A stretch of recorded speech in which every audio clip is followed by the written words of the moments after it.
Therefore, why would I surrender to them a monopoly over their interpretation of the heritage that they want us to go back to? So, in recolonizing, or first of all, in decolonizing, one rejects certain imposed narratives and frames and perspectives.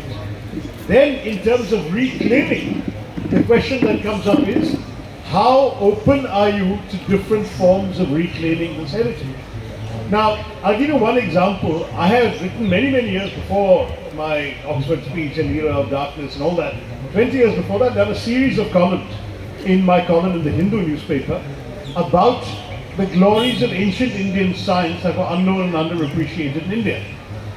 Now, when Mr. Modi came to power and suddenly the Indian Science Congress became completely dominated by people of that political persuasion, we had some outlandish claims being made that ancient India had invented jet engines and Pushpak Vimans, and later a chief minister claimed that GPS goes back to the days of the Mahabharata because there was Sanjay far away witnessing the battle of Kurukshetra and talking to Dhritarashtra about it, saying must have done it because the internet existed. There were also stupid things being claimed.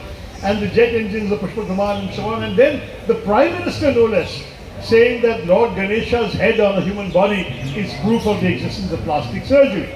So at that point, I just erupted and said, what you people are doing is you're discrediting the real achievements of ancient Indian science. It is actually historically established that plastic surgery, the first known instance in the world of plastic surgery, is in India. Shushruta conducted a rhinoplasty 2000 years ago, and his procedures are recorded it, and his instruments have been found by archaeologists. So there is no dispute.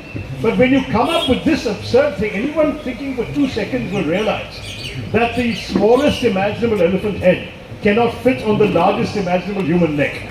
So using that as an example of plastic surgery discredits the real claims of, and I then saw various critics laughing at the idea that ancient India had plastic surgery. We did, but not because of this example. So similarly, we have had great scientific accomplishments, but not the ones these idiots are claiming.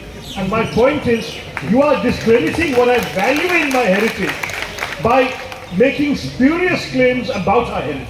You see what I mean? So that is a way in which you can draw that distinction. Yes, the British Museum is a chore bazaar. They have purloined, looted, stolen items from every country they conquered. From Egypt to Africa to India. And there is no denying that because the evidence is there. Ask them to put narratives at every one of the things saying where they got it from and how. Now slowly some things are being restituted. The Benin bronzes have been given back to West African civilization. The Rosetta Stone has gone back to Egypt. We haven't got anything back. Neither the Amrapali Stupa nor the Kohinoor diamond, nor Tipu Sultan's sword and lion, nothing. I mean, the fact is the Brits, when asked and confronted directly about this, have said, well, if we give you something back, we'll have to give to every other country in the world and there'll be nothing left in the British Museum. So, we look after it well for humanity, that's it. But let's call theft what it is. When you pay an admission fee to go to a museum in Britain, you are essentially paying today's Britons so that you can see what their grandfather stole from your grandfather. That's basically what that's all about. And there is no harm in pointing that out, whether or not it leads to any concrete outcome. But that doesn't mean that every single thing in British civilization came from you. Give them credit for what is theirs, blame them for what they took. But let us also at the same time accept that many things they did were of value to us.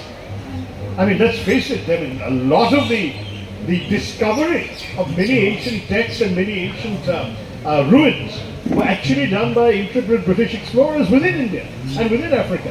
And for us to now say that, because we had allowed them to be lost, we would have discovered them sometime, maybe not. What has happened cannot be, you cannot make it unhappen. So let us look at the picture whole. Let us lay claim to what we can of our own heritage legitimately. And let us accept that there are others who want to interpret that heritage differently. There is no one truth when it comes to reclaiming as part of decolonization the narratives of your past. You may have some knowledge, I may have some knowledge, he may have some knowledge, and nobody has a monopoly of the complete truth, in my view, at least as far as India is concerned.